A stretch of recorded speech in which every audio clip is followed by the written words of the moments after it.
The first bit I just want to start on is circle geometry. There's really no new theorems as such. I just want to talk a bit about it. And we have talked about converse theorems before, but you'll find in the extension 2 questions, there's more converse theorem ideas, I guess. Proving something is a cyclic quadrilateral, then using that fact to then go and use circle geometry theorems and things like that. You see that type of question crop up a lot more in extension 2. So just as a quick reminder, I mean, we wrote this down before, it's the same thing, but if you know that a circle's diameter is the hypotenuse of a right angled triangle passes through the third vertex, what they're basically saying is anytime you've got a right angled triangle, there must exist a circle that will go around it, where AB is the diameter, right? Because we know the angle in the semicircle is a right angle. So it would be possible to draw a circle around those 3 points. So AB and C are concyclic with AB as a diameter. And similarly, if you've got 4 points, but you notice, oh look, these angles are the same, once again you've got the condition of a circle geometry theorem there, angles in the same segment are equal, so it would be possible to draw a circle around all those 4 points and then use whatever theorem you wish to use. So it's that sort of idea, the converse, using the theorems in reverse. Another classic one, if you've got a quadrilateral and you notice the opposite angles are supplementary and the exterior angles are, that also is a way of showing the points are concyclic. 4 centres of a triangle. You may use these, you might never use this idea, but just some definitions. Remember, the angle bisectors, right? Now let's just draw this up. There's a triangle. So all the angle bisectors meet at a common point. It's what's called the in-centre, and it's the centre of the in-circle, which would be the one that goes inside the triangle. And we know that one because, remember, if we have an external point and we're to draw 2 tangents to a circle, we know that would be an axis of symmetry. So that's the reason that one works.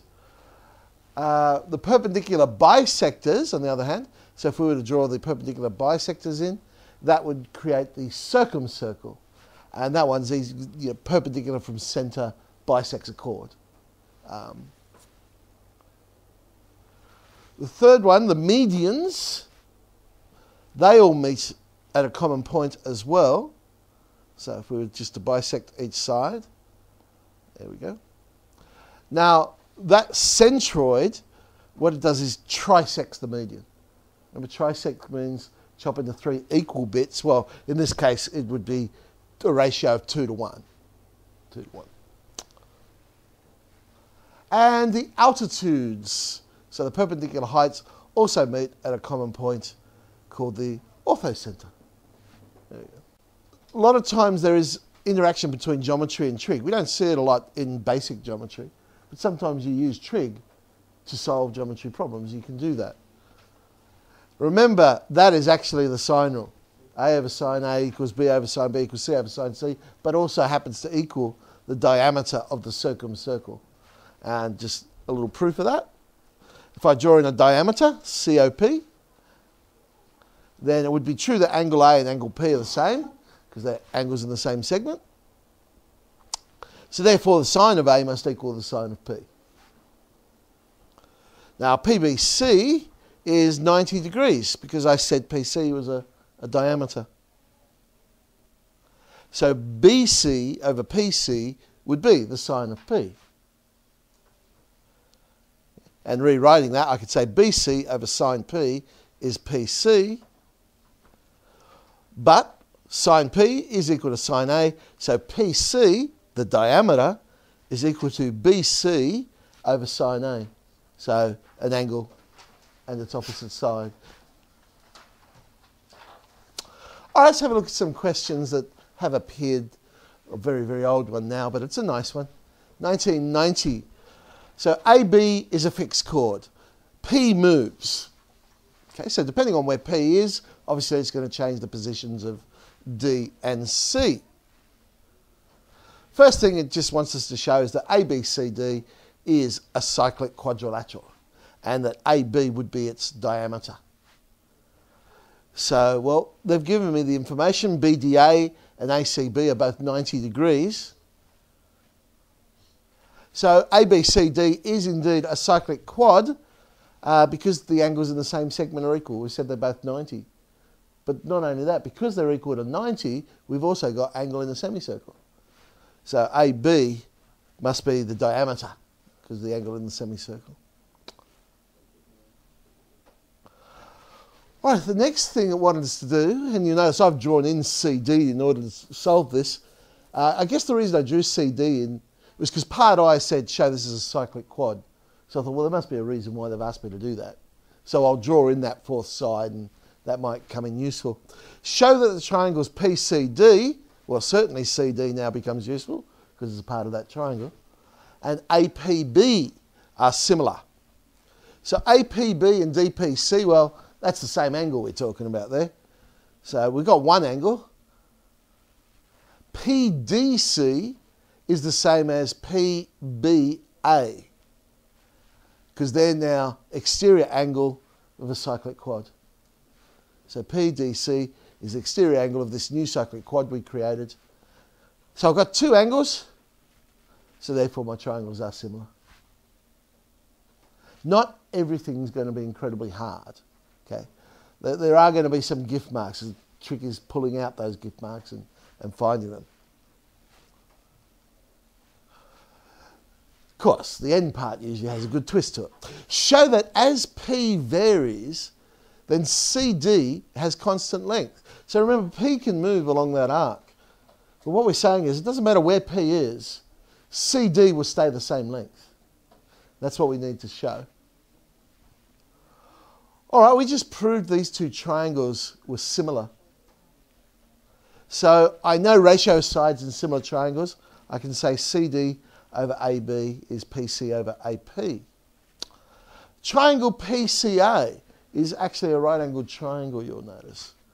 So PC over AP is the same as the cosine of P. So therefore CD over AB, because it's the same ratio, is also equal to the cosine over P. So the length of CD is always equal to AB times the cosine of P. But remember, AB was a fixed chord. It's not going to change length. It's constant. Okay. And angle P will also be constant. Because, yes, whilst P moves, we know the angle in the segment will always stay the same. So it does not matter where I put P, angle APB will always be the same size. So essentially I've got a constant times a constant, well therefore CD must be a constant length. Okay. So AB is fixed.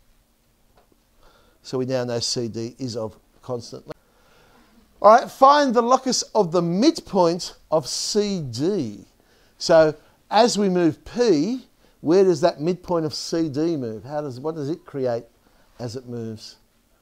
So, all right, I'm just looking at ABCD. Remember, there was our cyclic quadrilateral, and AB was the diameter of the circle that goes around it. I'm going to say M is the midpoint of CD, and that's what we're trying to find the locus of. As it moves, how's M moving? Now I know O is the centre of my circle that goes around ABCD, because AB is the diameter. So O is the midpoint of AB. The length of O to M will be constant, because the perpendicular from the centre will always bisect the chord. But we just said CD was of constant length, so it doesn't matter where CD's position. The perpendicular, so OM to the centre, must always bisect the chord, and it will be of the same length, no matter where we put it. Okay? Or another way of saying it, equal chords, because CD moves, but it'll always be of constant length, so equal chords are equidistant from the centre. So M is a fixed distance from O. Now that's important. What did the question say? Find the locus of the midpoint of CD, which is M. I'm now saying find the locus of a point that is a fixed distance from another point. What's the locus? It's got to be a circle. Now, is it going to be the whole circle or part of the circle? maybe we need to investigate a little bit. And I went a little bit crazy. Rather than just saying it's a circle, I thought, oh, let's find its radius and all sorts of things. So OM squared is equal to OC squared minus MC squared. And OC we know is half AB. MC we said was half AB cos P. Oh, look, I've got 1 minus cos squared, which is sine squared. So I know the radius is a half AB sine P. Probably a bit more than is required for this question, but just a little bit crazy. So I'm saying it's a circle and its radius is a half AB sine P. All right, let's have a look at a more recent one. 2008 was question 7B. So this is back when there was no multiple choice. Was it 7 questions all up? No, it was 8 questions. So second last question. So here's the picture. Points PQR on the circle, tangent P, secant QR intersects at T. They've defined some angles for us, and they've given some lengths there, A, B, and C. So just setting the question up both visually and in words, as they usually do. The first part is just to show that TSP is the same as TPS. So TSP and TPS. Okay, I guess what are we looking at? PST isosceles triangle, can we prove that? That might be one way of doing it. How did I go? Let's see. RQP is the same as RPT. There's the classic tangent and a triangle, so I'm using the alternate segment theorem. Okay. Now TSP is the same as RQP plus SPQ. Okay, so let's have a look at that. TSP, RQP, SPQ. Oh, exterior angle of the triangle.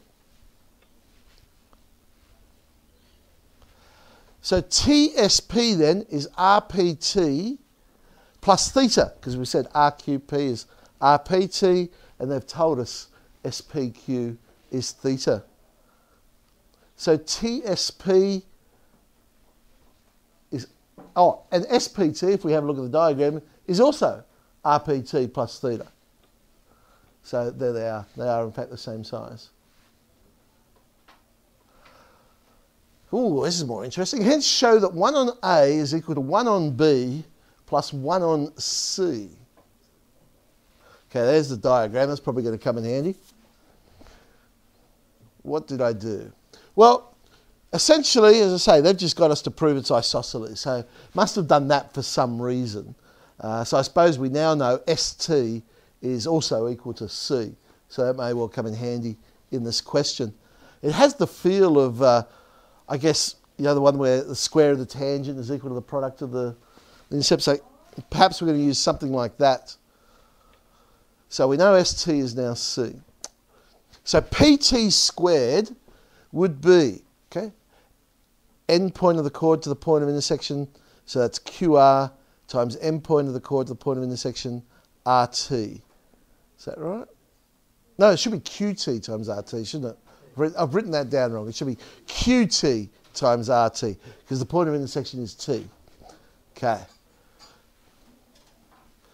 Hopefully I wrote this bit down. Oh, but I did write I subbed in correct. I wrote QR, but yeah, QT would be C plus B. So I have subbed in correct. Phew. And RT would be C minus A.